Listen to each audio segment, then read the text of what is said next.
É incoerente retirar as crianças do culto solene, na hora do sermão, especialmente na igreja presbiteriana. Primeiro, porque é incoerente uma igreja reformada retirar as crianças do culto durante o sermão.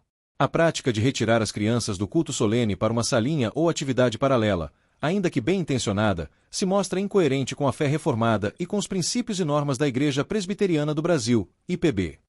A tradição reformada, da qual a IPB é herdeira, entende que o culto público é o momento central da adoração cristã, ordenado por Deus para todo o seu povo, incluindo os filhos dos crentes.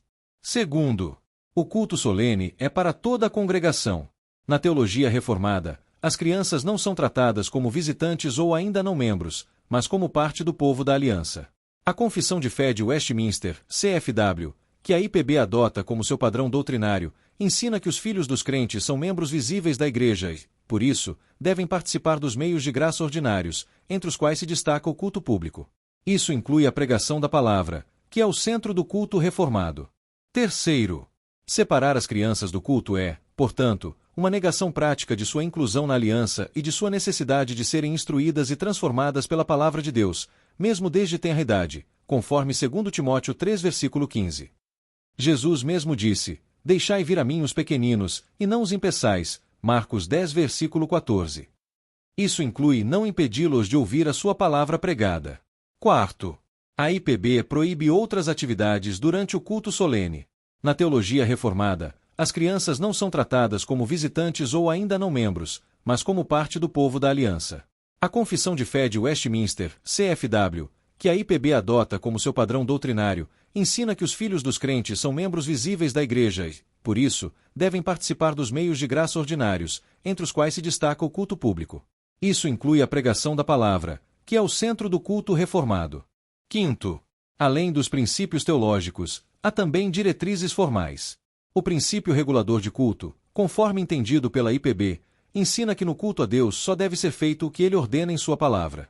O Manual Presbiteriano, em consonância com esse princípio, afirma que nenhuma outra atividade deve ocorrer paralelamente ao culto solene, para que não se tire a centralidade e reverência devida à adoração congregacional. A prática de manter uma salinha para crianças com atividades diferentes do que está sendo ministrado no culto solene, especialmente durante o sermão, o ápice do culto, entra em clara contradição com essa norma. Ela fere a unidade do culto, transforma o culto em algo fragmentado e estabelece uma distinção entre a congregação adulta e as crianças que não têm respaldo bíblico nem confessional. Sexto, as crianças são capazes de ouvir e aprender. Há também uma suposição equivocada de que as crianças não seriam capazes de se beneficiar da pregação da palavra. No entanto, os reformadores e puritanos sempre ensinaram que a pregação deve ser clara e acessível a todos os ouvintes, incluindo as crianças.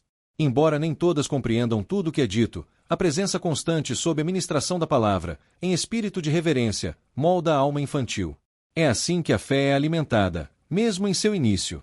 A instrução não acontece apenas por meio de linguagem simplificada, mas pela vivência concreta da adoração comunitária. A criança aprende vendo seus pais louvando, orando, ouvindo com reverência, participando.